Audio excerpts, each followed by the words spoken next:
जय हिंद। मैं आप लोग को राष्ट्र से संबंधित कुछ महत्वपूर्ण जानकारियां बता रहा था, जिसके अंतर्गत राष्ट्रीय ध्वज, राष्ट्रीय गान, राष्ट्रीय गीत और राष्ट्रीय प्रतीक अशोक स्तंभ के बारे में जानकारियां दे चुका हूं। आज हम लोग पढ़ने वाले हैं राष्ट्रीय पंचांग यानी कैलेंडर। ठीक है, समझेंगे कि आखिर में भारत के अंदर कौन सा कैलेंडर यूज होना चाहिए जो कि नहीं होता है। हम लोग जो है कि अंग्रेजी कैलेंडर को महत्व देते हैं। अंग्रेजों के अनुसार जो बनाया गया कैलेंडर है, यानी 1 जनवरी के दिन अंग्रेजों का जो है कि हैप्पी न्यू ईयर होता है, तो हम लोग पूरे भारत के लोग वही हैप्पी न्यू ईयर मनाते हैं। क्या रियल में भारतीयों का क्या वही हैप्पी न्यू ईयर है 1 जनवरी वाला? ये हम लोग समझेंगे। तो मैं बताऊं कि जी नहीं, भारतीयों के लिए जो 1 जनवरी है वो न्यू वर्ष नहीं है, नया साल नहीं है, जबकि हम लोगों के लिए नया साल जो है वो मार्च से स्टार्ट होता है। ठीक है, कहाँ से? मार्च से स्टार्ट होता है, जबकि कोई भी व्यक्ति नया साल जो है कि हमेशा जनवरी में ही मनाता है, न कि मार्च में। पहली बात समझ में आ गया। अब देखिए, भारत के अंदर जो कैलेंडर यूज होता था, पहले होता था विक्रम संवत, ठीक है, और बाद में 22 मार्च 1957 है ना, 22 मार्च 1957 से शक संवत यूज होने लगा। मतलब कि जितने भी आधिकारिक कैलेंडर होते हैं, है ना, आधिकारिक का मतलब होता है जैसे बैंक का काम आप देखोगे तो बैंक का काम जो है कि हमेशा मार्च के लास्ट में कंप्लीट हो जाता है। ऐसे आप लोग देखोगे कि पहले विद्यालय जो है कि जून जुलाई में नया सत्र स्टार्ट होता था, लेकिन अब जो है कि मार्च में जो है कि पुराना सत्र कंप्लीट हो जाता है और अप्रैल में स्टार्ट हो जाता है। क्यों? सरकार ने यही सोचा कि क्यों हम अंग्रेजों के कैलेंडर को फॉलो करें। बस एक ही चीज है अंग्रेजों का, वो है आपका डेट। क्या है? डेट। यानी जो डेट है, वर्ष है, वो हम लोग अंग्रेजों के अनुसार मनाते हैं। लेकिन अपने कैलेंडर में जो आप मंथ देखते हो ना, मंथ सरकार जो है कि हर एक चीज में जो है कि वो भारतीयों का जो कैलेंडर है उसके अनुसार करते हैं हम लोग। जैसे समझाऊं कि हम लोग अब 22 मार्च 1957 से शक संवत यूज करते हैं। शक संवत जो है कि चंद्रमा पर आधारित ये कैलेंडर है। शक संवत की जो शुरुआत होती है तो ईसा पूर्व में, है ना, कुषाण का शासक हुआ करते थे जिनका नाम था कनिष्क। उन्होंने शक संवत की शुरुआत की थी। शक संवत क्या है ना कि ये 78 BC यानी 78 ईसा पूर्व में ये शक संवत की शुरुआत होती है। तो उसी टाइम से ये जो कुषाण के शासक थे कनिष्क, उनके टाइम से ये चलता आ रहा है। लेकिन जो विक्रम संवत है ना, वो राजा विक्रमादित्य, है ना, राजा विक्रमादित्य के समय से ये चलता आ रहा है विक्रम संवत। विक्रम संवत जो है ना कि 54 वर्ष आगे है, जबकि शक संवत जो है कि 78 वर्ष पीछे। इसका मतलब ये हुआ कि मान लीजिए कि आज हम लोग 2026 में है, तो ये कहीं ना कहीं ये 0 हुआ होगा, तभी ना 2026 आए हैं।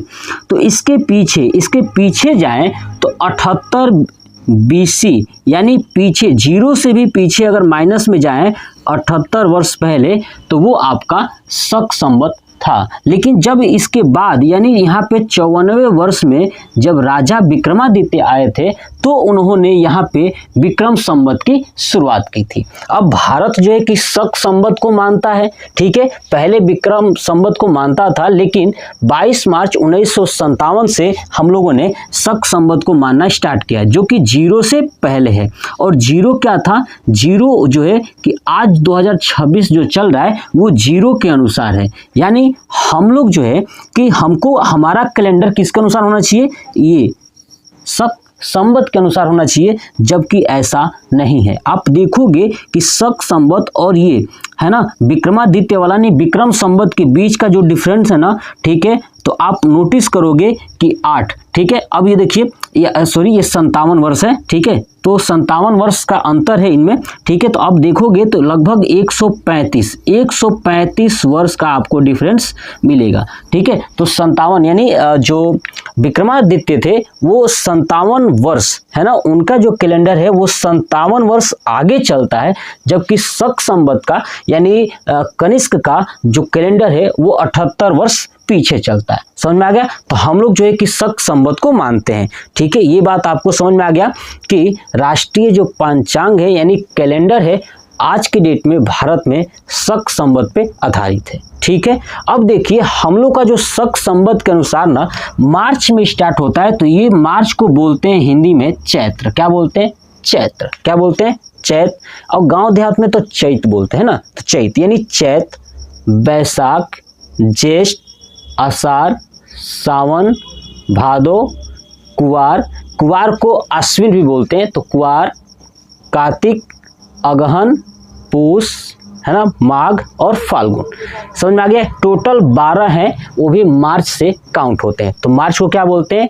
चैत्र, बैसाख, ज्येष्ठ, आषाढ़, सावन, भादो, कुवार और कार्तिक, उसके बाद से अगहन, पूस, माघ और फाल्गुन।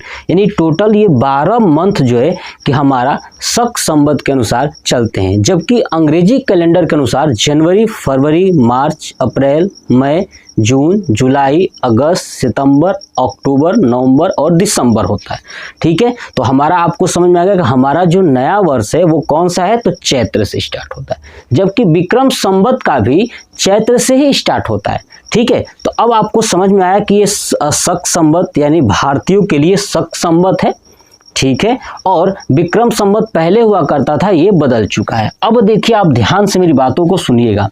अगर मैं बात करूं कि अंग्रेजी कैलेंडर ले लिए जाए, है ना, अंग्रेजी कैलेंडर ले लिए जाए तो ये 57 वर्ष आगे है ना, कौन? आपका विक्रम संवत।